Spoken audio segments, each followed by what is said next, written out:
អង្គុយញ៉ាំ burger សុកៗស្រាប់តែគេយកកាំបិតមកចាក់ហើយបែរជាអ្នកត្រូវគេចាក់ហ្នឹងបែរជាជាប់ពន្ធនាគារអស់រយៈពេល7ឆ្នាំទៀតបងប្អូនអញ្ចឹងចង់ដឹងថាសាច់រឿងយ៉ាងណាបងប្អូនមកស្ដាប់វីដេអូនេះជាមួយខ្ញុំទាំងអស់គ្នាសាច់រឿងដំបូងគឺមានបរិសុទ្ធវ័យចំណាស់ម្នាក់ដែលមានអាយុ60ឆ្នាំមានឈ្មោះថាដាវីសបានចូលទៅហាង burger មួយកន្លែងហើយក៏បានយកកាំបិតរបស់ខ្លួនចាក់ទៅកាន់បរិសុទ្ធវ័យក្មេងម្នាក់ដែលមានឈ្មោះថាដាញ៉ែលទៅពេលនោះដាញ៉ែលគឺបានបតែបន្ទប់ជាមួយនឹងដាវីសហើយក៏បានធ្វើការវាយទៅកាន់ដាវីសតែម្ដងបងប្អូនហើយដាញ៉ែលគឺគាត់វាយចំក្បាលដាវីស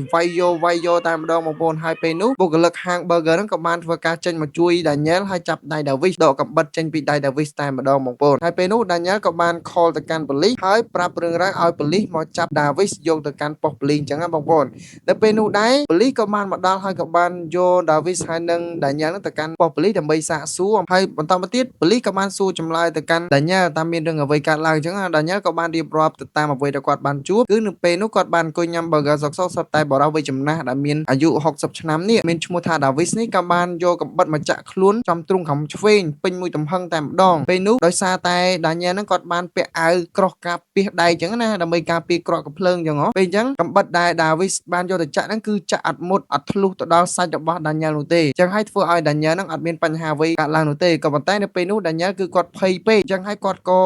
បានវាយទៅកាន់ដាវីសតែម្ដងទៅបន្តមកទៀតប៉ូលីសក៏បានសួរទៅកាន់ដាវីសម្ដងនៅពេលនោះគឺទើបគេដឹងថាដាវីសហ្នឹងគឺឡើងខ្លាយជាមនុស្សទៀតហើយបងប្អូនគឺខ្លាយជាមនុស្សដែលមានសតិមិនគ្រប់បាត់ទៅហើយបងប្អូនគឺដោយសារតែខួរក្បាលរបស់គាត់ហ្នឹងគឺប៉ះទង្គិចខ្លាំងពេកដោយសារតែដាញ៉ែលវាយអញ្ចឹងណាបងប្អូនអញ្ចឹងហើយធ្វើឲ្យក្រុមគ្រួសារដាវីសហ្នឹងគឺមិនសុខចិត្តក៏បានធ្វើការដាក់ពាក្យបណ្ដឹងចោទប្រកាន់ទៅកាន់ដាញ៉ែលពីបទធ្វើឲ្យគ្រួសាររបស់ខ្លួនដែលមានឈ្មោះថាដាវីសហ្នឹងគឺបាត់បង់សតិខ្លាំងខ្លាយជាមនុស្សអញ្ចឹងណាបងប្អូនអញ្ចឹងហើយក្រុមគ្រួសារដាវីសហ្នឹងក៏បានទារសំណង$1 លានបងប្អូនគឺចំនួននេះច្រើនមែនតើគឺពេលនោះដាញ៉ែលគឺគាត់មិនសុខចិត្តនោះទេបងប្អូនពីព្រោះថាគាត់ដើម្បីការពារខ្លួនគឺគាត់អត់មានបំណងថាវាយឲ្យដាវីសហ្នឹងគឺបាត់បង់សតិនោះទេបងប្អូនហើយតុលាការក៏បានកាត់ក្តីឲ្យដាញ៉ែលចាញ់ក្តីតែម្ដងបងប្អូនគឺដាញ៉ែលត្រូវជាប់ពន្ធនាគារអស់រយៈពេល7ឆ្នាំហើយត្រូវសងលុយថ្លៃជំងឺចិត្តទៅកាន់ក្រុមគ្រួសាររបស់ដាវីសចំនួន$5,000ទៀតបងប្អូនអញ្ចឹងបងប្អូនគិតយ៉ាងណាដែរចំពោះសាច់រឿងមួយនេះបងប្អូនកុំភ្លេច comment ប្រាប់ខ្ញុំខាងក្រោមនេះផងបងប្អូនតាមនេះបានចាប់រំលោភក្មេងស្រីចំនួនដល់ទៅ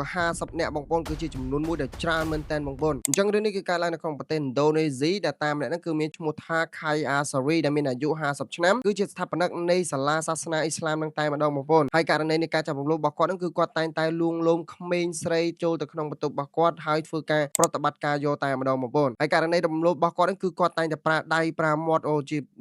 ប្រើទៅតំបន់ពិសេសច្រើនណាស់បងប្អូនអូគឺសាហាវដែរអញ្ចឹងណាបងប្អូនហើយមកគាត់តែងតែលួងលោមក្មេងស្រីជាបន្ត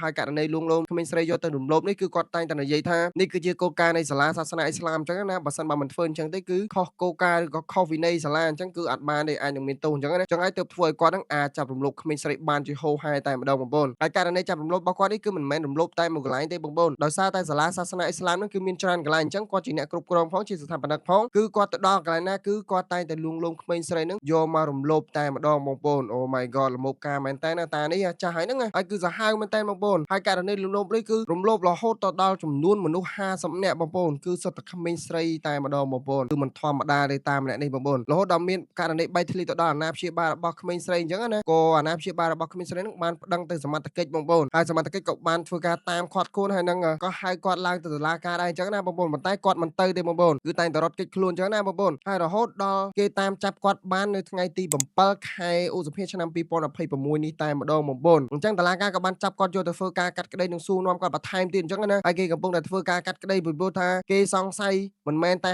50នាក់ទេបងប្អូនគឺអាចមានចំនួនលើសពី50នាក់នឹងទៀតបងប្អូនអូ my god តែនេះពិតជាសាហាវមែនតើបងប្អូនហើយការចាប់រំលោភនេះរហូតដល់50នាក់ទើបបានដឹងអញ្ចឹងណាតែឥឡូវនេះតុលាការកំពុងតែធ្វើការកាត់ក្តីហើយនឹងស៊ើបអង្កេតបន្ថែមទៀតអញ្ចឹងបើមានព័ត៌មានណាមួយតាក់ទងនឹងរឿងករណីនេះខ្ញុំនឹងយកមកអាប់ដេតជូនបងប្អូនទាំងអស់គ្នាបងប្អូនអញ្ចឹងវីដេអូរបស់ខ្ញុំគឺមានតែប៉ុណ្្នឹងទេកុំភ្លេច share វីដេអូរបស់ខ្ញុំម្នាក់មួយផងដើម្បីទទួលបានវីដេអូថ្មីបងប្អូនហើយកុំភ្លេច like page របស់ខ្ញុំម្នាក់មួយផង